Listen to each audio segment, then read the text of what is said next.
Good morning, Northbrook, and happy Father's Day. I'm excited to be in Brentwood, Tennessee today with my family and my father, Davis Chappell, who some of you know and some of you probably don't. And so I've asked Dad to share a little bit about himself as we get started today in this conversation, just about his ministry and what he's been doing and what he's up to right now at Brentwood. So, awesome. Dad? Good to be with you, bud.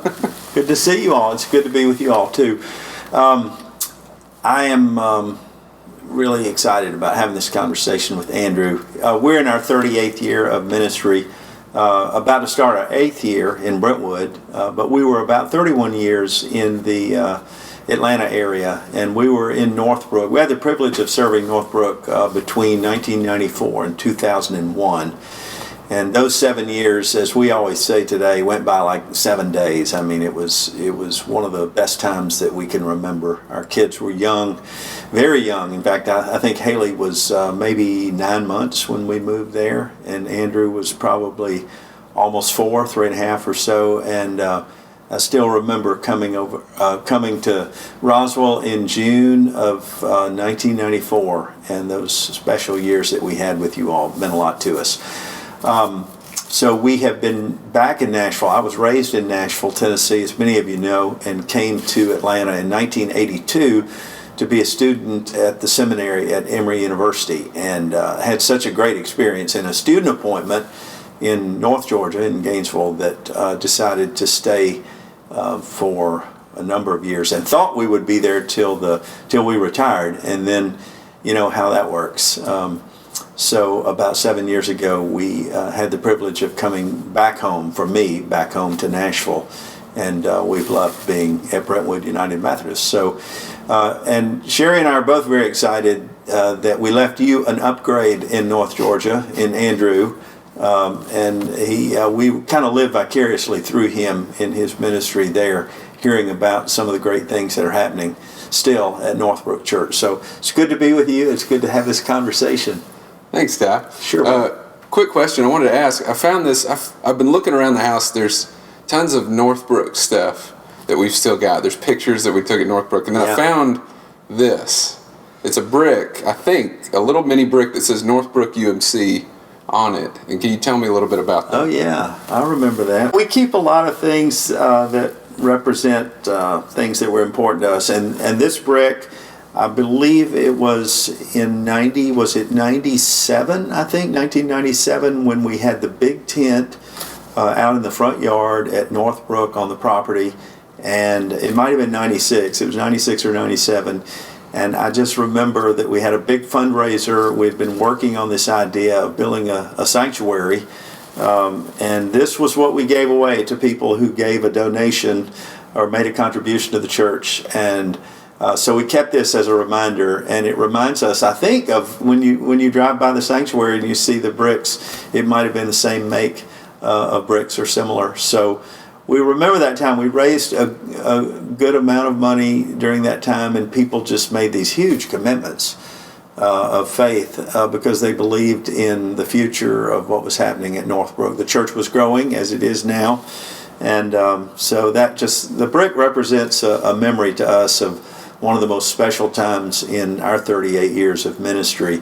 And I also remember that while we were building the church, that there was a group that included some of the folks that were on the building committee who went to Israel, and that was our first trip to Israel. So it was like while we were building a house for God, we were also kind of going back to the roots of our faith, and that kind of sequence of experiences just still stays with us. And the people who went on that trip are like family to us.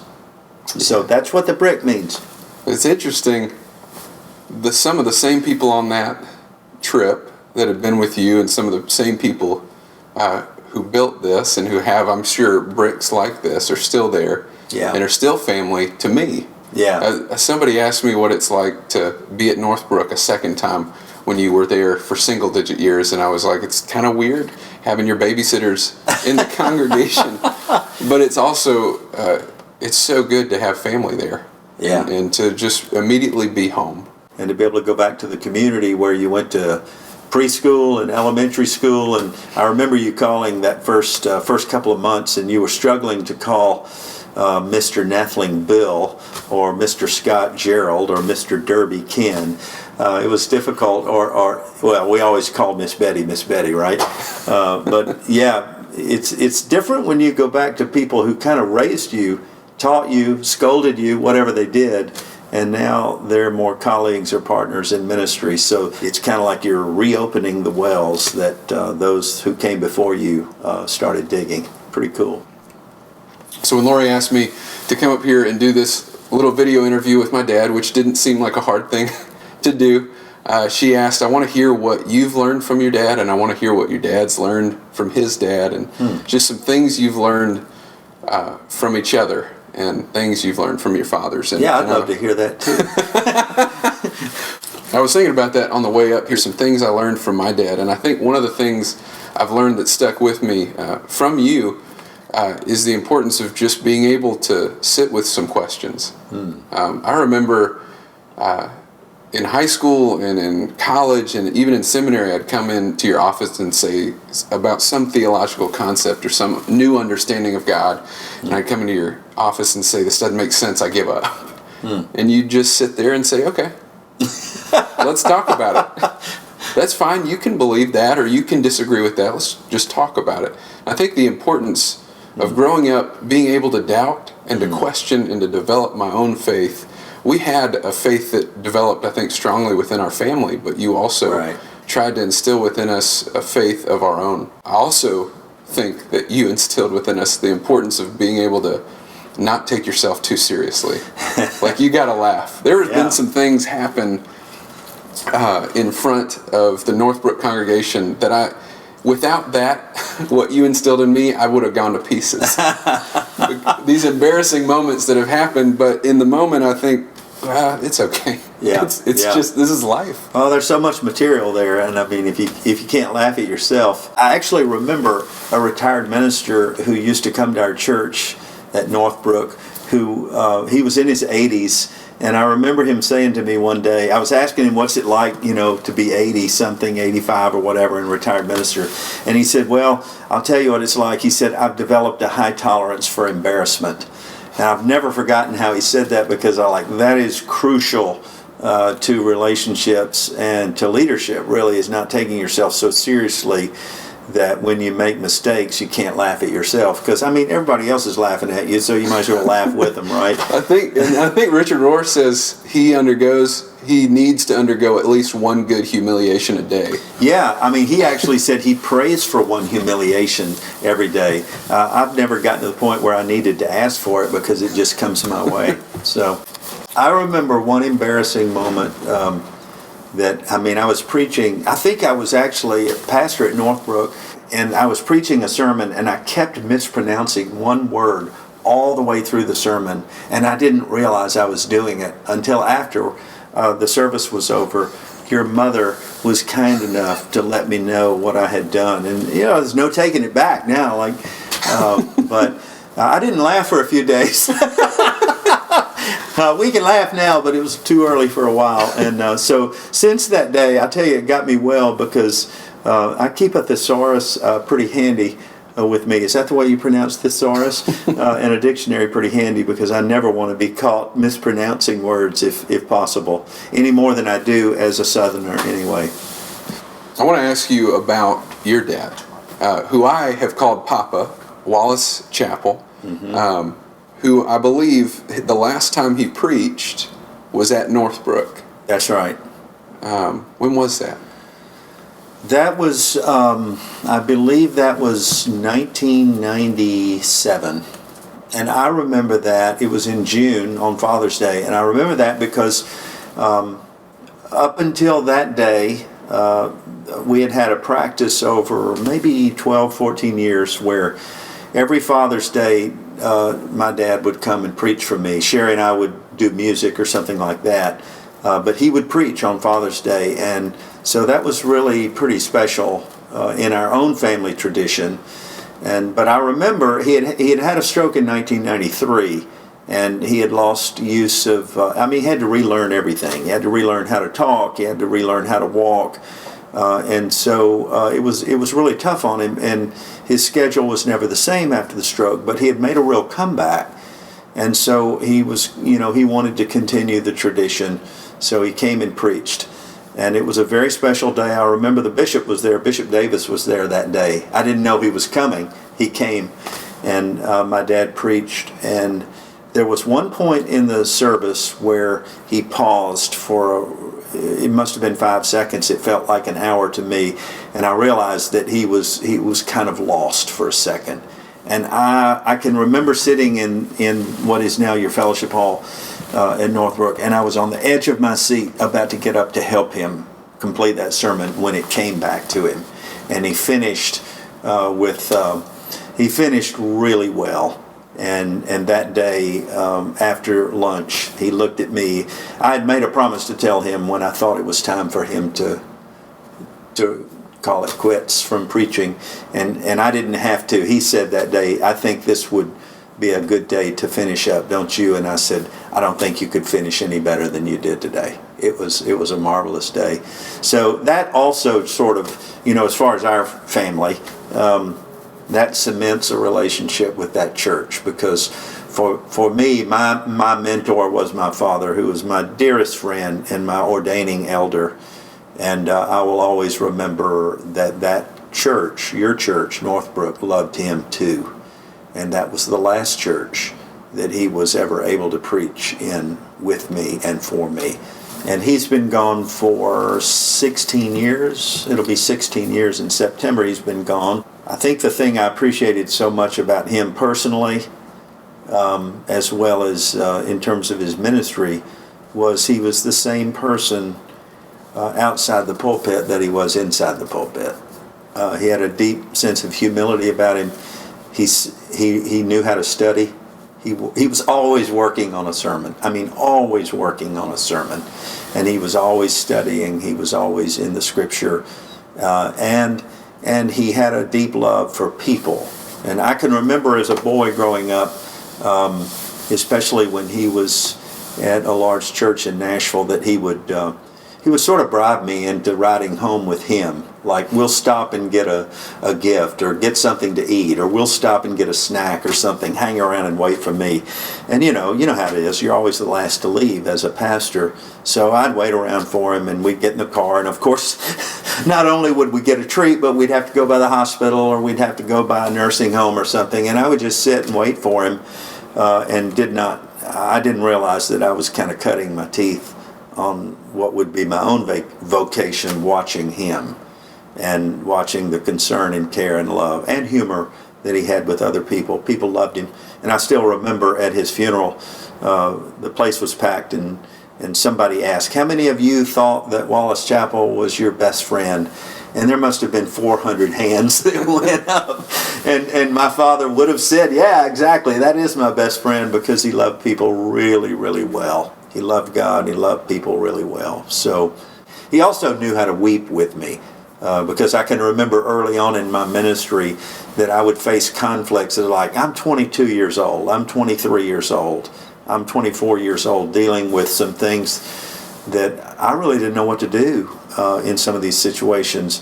And my dad would always take the call, or he would come over. Even if he was in Nashville, he'd come over, and we'd meet somewhere, and we'd kind of go through the problem, the conflict. He would never tell me what to do.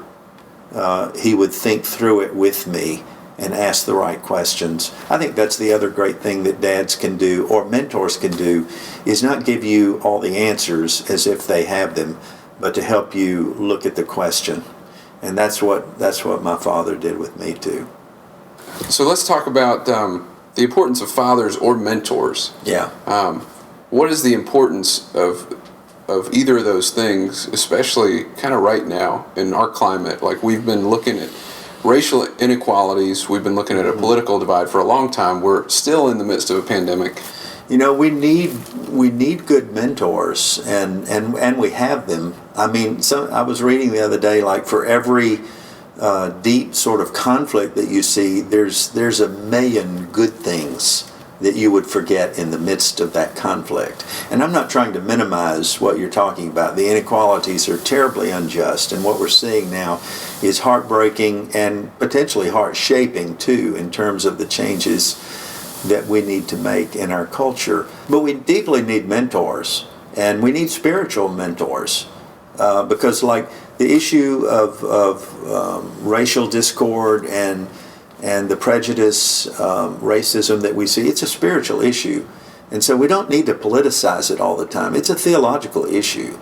If everything that God made is good, and if God said after he made man and woman, this is very good, this is the best I can do, then why is it that we have this proclivity for distinguishing between what is better humanity than somebody else? This is where we need spiritual mentoring to really help us in terms of what it means to be a man or a woman. And I think in this case, what does it mean to be mature? I think about Ephesians 4, that what we're after in terms of our own spiritual journey is a deep sense of maturity. That let's quit acting like kids on a playground who are dividing over secondary issues. Let's stop doing that. Let's stop and let's start sort of seeing what we do have in common and building one another up, edifying one another. There's a million things that are happening where there really is mentoring and reconciliation going on. And I think great mentors have a way in their own maturity of keeping, again, this is related to what we said a minute ago, keeping the focus on the question, not on the quick fix or the gimmicks or the edicts, because those aren't going to work. Keep the focus on what the question is, and don't be afraid to look at yourself. And this is what mentors do too. They don't think they have all the answers. They'll look at you and say, I'm still on a journey myself. I still have things that I'm biased about, that I'm prejudiced about myself. And that only opens the conversation rather than creating this you're wrong and I'm right, or I'm right and you're wrong, and those kinds of things that just, they discourage the dialogue and they take away from the possibility of relationship. So we're back to listening as being one of the most key things that a mentor can do is listen. And I'm giving you an object lesson right now of what you shouldn't do. I'm talking too much rather than listening. So I might ask you the same question, that in this, from your viewpoint, in this political, racial, the pandemic, all of this that seems to be exploiting the creases between us, what would you say is the importance of fathering or mentoring in a moment like this? How can we do that better? I think, so we're studying the book of Acts right now, which I think is helpful. It portrays some of what we're talking about. It's not American racism, but there is difference between Jewish and non-Jewish in Right. Acts, and that's one of the biggest struggles in the book of Acts, is between two people groups. And when I think about the struggle that occurs with converting Greeks, what do we do with them? Should they be circumcised? Should they follow all the laws? Should they follow none of the laws? Should they follow some of the laws? And the big debates that come up around chapters 10 and beyond, when Cornelius converts and then the whole Jerusalem council is trying to figure out what to do.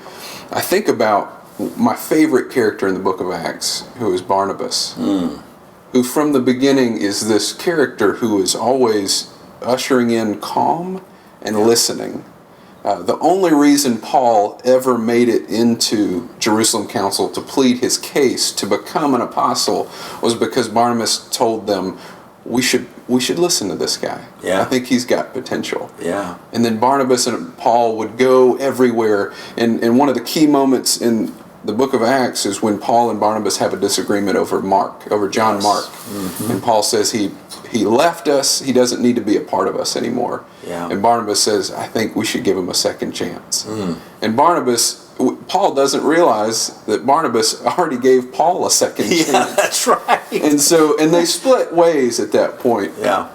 But Barnabas is the guy who listens, who calms, who gives second and third and fourth and fifth chances. Yeah. He's my favorite part of that book, because without him, Paul never gets in and never starts his journey. And that's Barnabas, so we need people like Barnabas to listen, to calm the waters, and to say, maybe this person, maybe their perspective needs to be heard. Maybe there is a perspective we've never thought about. And I think we should listen to that. And yeah, you wonder what makes a man like that. I mean, he must have had some mentoring from somebody. I mean, his name, means son of encouragement. It's funny that you mentioned that, because we named you after our favorite disciple, Andrew, who was Simon Peter's brother. If we'd had another son, I wanted to name him Barnabas, but of course your mother would not allow that, because Andy and Barney would not have worked. And that's probably what would have happened. But yeah, you're exactly right. And what you brought to mind is, how is it that a great leader like Paul could forget that he too was the recipient of a second chance? And sometimes when we forget that, we get rather judgmental of others who may fall along the way, or who may, betray or have a slip, where they have a failure in their walk with Jesus. I mean, but everybody who's anybody did. Peter did. There wasn't a bigger failure among the apostles than Peter. But look at the restoration that happened. You talk about mentoring. I mean, Jesus appearing to him and recalling him. Mentors know how to recall people who have slipped or fallen along the way, or who have just completely blown it. This is, our God is one who reappears and recalls and never gives up on us, even when we give up on ourselves. And Barnabas wouldn't do that. And what was so great about your story, and I would agree with you, I'd say Barnabas is one of my heroes too, is that because of Barnabas' influence with Paul and John Mark, that in the end, before Paul's execution, I think Barnabas made it possible for those two to reunite and reconcile. That's what a mentor does. That's what a great leader does. And especially when you're in this sort of divide that we're in right now, we need some Barnabases or Barnabai. We need the non-anxious presence who listens more than he talks, and who, even if he disagrees with the perspective, says, this might be someone that we ought to hear. And what's the worst thing that can happen? Maybe the gospel gets extended beyond the barrier. Wouldn't that be a tragedy? It would for some in the Jerusalem Council. But as far as the Holy Spirit's concerned, the work of the Spirit is always trying to cross a barrier, always trying to cross a language or an ethnic or a border that we would find it difficult to cross. Well, Northbrook, thanks for sitting in on a conversation between me and my father, which we have 2, 3, 4 times a day. True. But it's cool and different to have it videoed. I'm thankful, Dad, that we could do this. Yeah. On your birthday weekend, for Father's Day. But thank you so much, Northbrook, for listening. Yeah, and I echo that. Thank you to all you, all folks at Northbrook. We have great memories, and also just enjoy living in the present through Andrew, of hearing what great things that your staff and your lay leadership are doing together. You're having an impact in Roswell and beyond. So it's great to be with you, and we look forward to being in worship with you at some point, if and when the time comes that we can do some in-person worship. Until then, we've also enjoyed your videos, and Lori enjoyed your leadership and your preaching as well. So thanks. Thanks, Dad.